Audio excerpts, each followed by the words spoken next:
এখনো সন্ত্রাসেই আছে পাকিস্তান।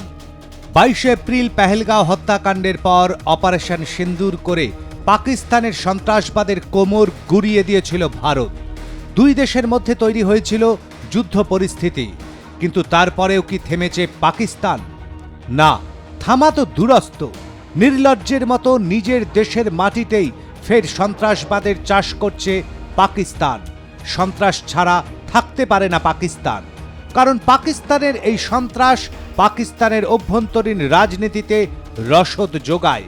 এই সন্ত্রাস ছাড়ানোর নাম করে নানা জায়গা থেকে আসে নানা অর্থ, তাই পাকিস্তানকে সন্ত্রাসবাদের মদদ দিতেই হয়। পেহেলগাঁও হত্যাকাণ্ডের ক্ষত এখনো দগদগে। ঘটনার 7 মাস পর ভারতে ফের নাশকতা। সোমবার তীব্র বিস্ফোরণে কেঁপে উঠল রাজধানী দিল্লি। বিস্ফোরণের তীব্রতায় নিহত হন 10-এর বেশি সংখ্যক মানুষ। ভয়াবহ বিস্ফোরণের তদন্তে উঠে এলো পাকিস্তান মদতপুষ্ট জঙ্গি সংগঠন জৈশ-ই-মোহাম্মদের নাম। মূল অভিযুক্ত হিসেবে উঠে এসেছে কাশ্মীরের চিকিৎসক উমর মোহাম্মদ, যিনি জৈশ সংগঠনের হরিয়ানার ফরিদাবাদ মডিউলের সদস্য বলে জানিয়েছে দিল্লি পুলিশ। প্রাথমিক তদন্তে পুলিশের অনুমান গাড়িটিতে ব্যবহৃত হয়েছিল অ্যামোনিয়াম নাইট্রেট ফুয়েল অয়েল, যা শিল্পক্ষেত্রে ব্যবহৃত এক ধরনের উচ্চ ক্ষমতা সম্পন্ন বিস্ফোরক। এই রাসায়নিকের তীব্র প্রতিক্রিয়ায় সৃষ্টি হয় ভয়াবহ আগুন ও ধোঁয়ার স্তম্ভ। বিস্ফোরণের সময় গাড়িটি সিগন্যালের কাছে থেমেছিল বলে দেখা গেছে সিসিটিভি ফুটেজে।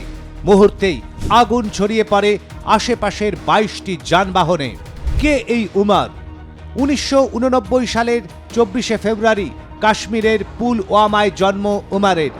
আল ফালাহ মেডিকেল কলেজে চিকিৎসক হিসেবে কর্মরত ছিল।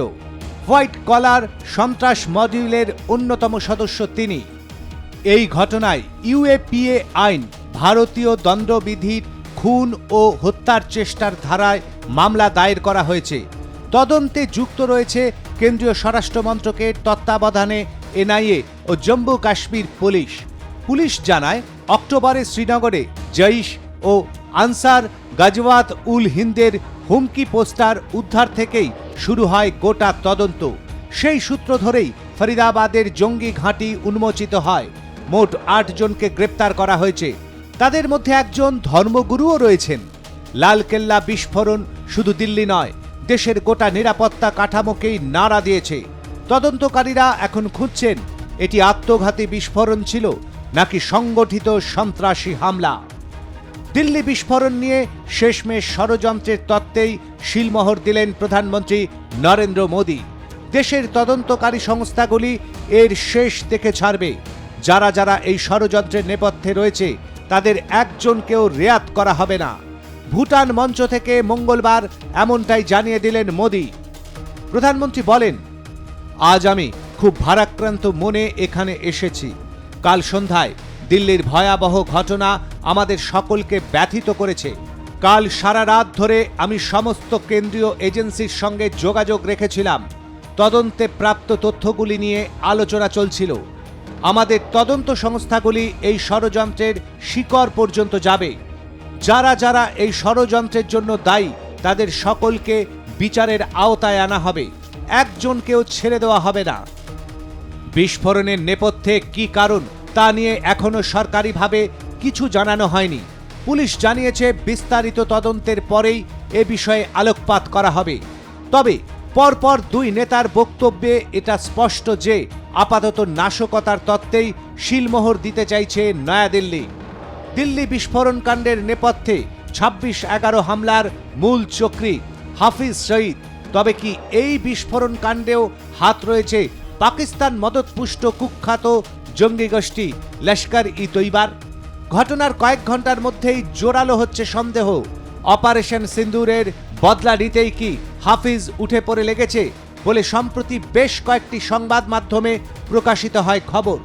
ঠিক তারপরই নাশকতার ঘটনা ঘটে। এর মধ্যে কোনো যোগসূত্র আছে কিনা তার খোঁজ চালাচ্ছেন এদেশের গোয়েন্দারা। তবে আনুষ্ঠানিকভাবে এই ইস্যুতে কিছুই জানায়নি কেন্দ্রীয় স্বরাষ্ট্র মন্ত্রক। একাধিক সংবাদ মাধ্যমের প্রতিবেদন অনুযায়ী চলতি বছরের 30 অক্টোবর পাকিস্তানের খৈরুপুর তামেওয়ালি এলাকায় একটি জনসভায় ভার্চুয়াল ভাষণ দেন লস্করের শীর্ষ নেতা তথা হাফিজ ঘনিষ্ঠ হিসাবে পরিচিত সৈফুল্লাহ সৈফ। সেখানেই প্রথম বাংলাদেশের মাটি ব্যবহার করে ভারতে নাশকতার ছক কষা হচ্ছে বলে জানায় কুখ্যাত ওই সন্ত্রাসী। তার ভাষণের ভিডিও হাতে পেতে ভারতীয় গোয়েন্দাদের খুব একটা বেগ পেতে হয়নি। সৈফুল্লাহর এই ভাষণের 10 দিনের মাথায় দিল্লিতে এই বিস্ফোরণ, সন্দেহের তীর সেই ঘুরে ফিরে যাচ্ছে সেই লস্করের দিকেই। তবে এই নাশকতার সঙ্গে বাংলাদেশের কোনো যোগসূত্র আছে কিনা তা স্পষ্ট নয়।